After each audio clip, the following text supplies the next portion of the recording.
Get ready, please.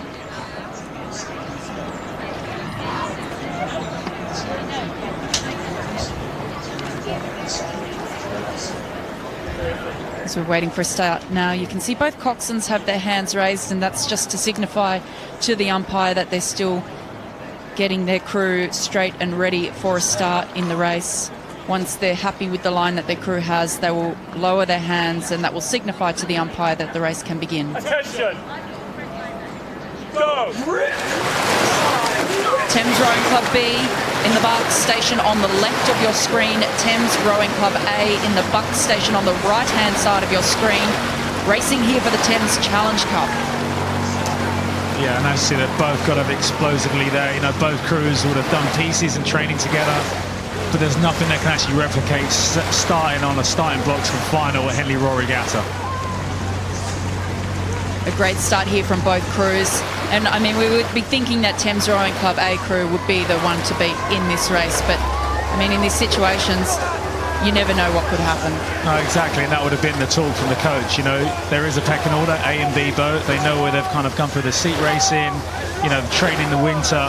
But it doesn't matter when you sit on the start of the final. You know, it's all about being a unit, being together, and trying to deliver that ultimate performance and get over the track as fast as possible. And both of these crews are pretty evenly matched for size. Thames Rowing Club A, 80 kilos. Thames Rowing Club B, 82 kilos. So minor difference here between the two boats. Interestingly, the coxswain of Thames Rowing Club B, Emily Buxo-Burge, and Vlad Saigal is the coxswain of Thames Rowing Club A. So a female coxswain here of the Thames Rowing Club B crew. And interestingly, it's a rule change for FISA this year that the gender rule will no longer apply to coxswains, so men can cox women's boats and women can cox men's boats, which is a great change. I think that's the way the sport should be. You know, it shouldn't be isolated to one kind of gender for one class. You know, having it where it's open, you know, will help other nations that don't have an influx of coxes. You know, they'll be able to use for both sides. So I do think that's a really good decision, a really good step forward. And as we said, today will be a great day for Thames Rowing Club. No matter the outcome of this event, it is Thames Rowing Club B against Thames Rowing Club A, and it will be the 12th time that Thames Rowing Club have won the Thames Cup. Previous years include 1872, 1873, 1874, 1890, 1893, 1905, 1920, 1927, 1928, 1934, and then a big gap up to 2015. So it hasn't been so long since they last won, only 2 years ago, but they already know where this trophy will be headed today, and it will be to Thames Rowing Club. And there's some incredible history there. You know, you talk back to 1872, the first time they won this event. You know, it's fantastic. The kind of clubs along the bank at Putney, you know, Thames is the established one now. It goes back and forth between them, but you know what they've set up as a culture, as a club, has been pretty impressive over the last couple of years.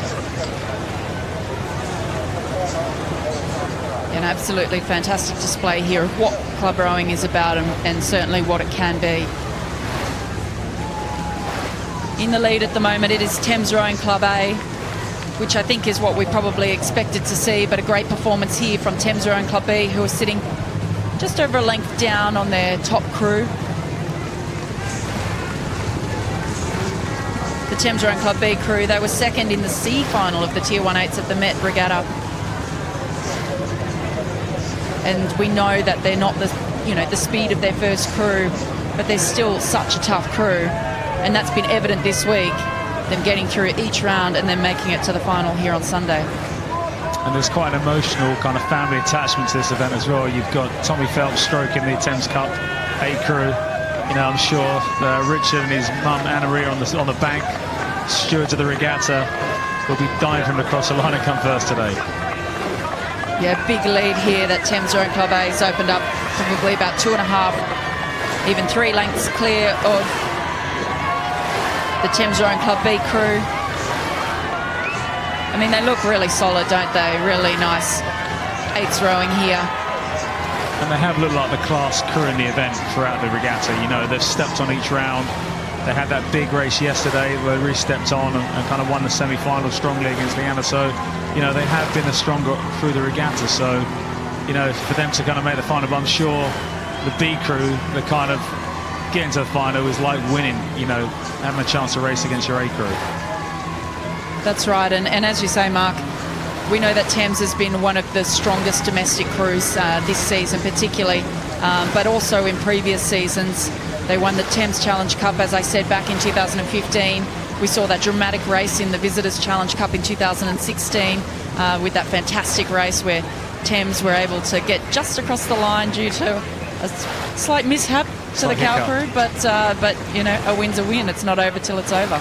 But it just shows the impact that one win at Henley can have. You know, they won one class in 2015. They kind of backed it up last year. And then the club that has just, you know, exploded with the talent and the crews that they've had racing the regatta and how far they're getting through the regatta. So it just shows the impact that, you know, that win at Henley can have on a club and its culture and infrastructure of athletes being drawn to that club. Yeah, and I've caught up with Nick Pusinelli a couple of times this week. He was in the Thames Visitors 4 that won last year, former Kiwi rower who's now based over here in the UK, and he's been coaching at Thames Rowing Club, and he was just so excited when I saw him yesterday afternoon, and we spoke about the fact that the two Thames crews were in here, and for him to be a part of that as an athlete and winning last year and then now coaching with the team is just a really incredible journey for him. And just that insight he can give, you know, he's been there, done it, he's been in one of the most craziest finishes that we saw last year, and you know, that does show that the Henley course, you know, you never give up because you never know what's going to happen. All it takes is a little wash from a boat cruiser going past, can topple someone off. They have a mistake, catch a crab, hit the booms. So you make sure you race every race to the line. And we know a lot of these Thames clubmen, you know, they're working as well. They're working full-time jobs. They're training 10, 11, 12 times a week just to be able to come and do this at Henley. Fantastic result there. Thames Rowing Club A really well rowed over their second crew, Thames Rowing Club B, who are coming down to the line now to take the Thames Challenge Cup for 2017. Third consecutive year that Thames Rowing Club has had a win at Henley.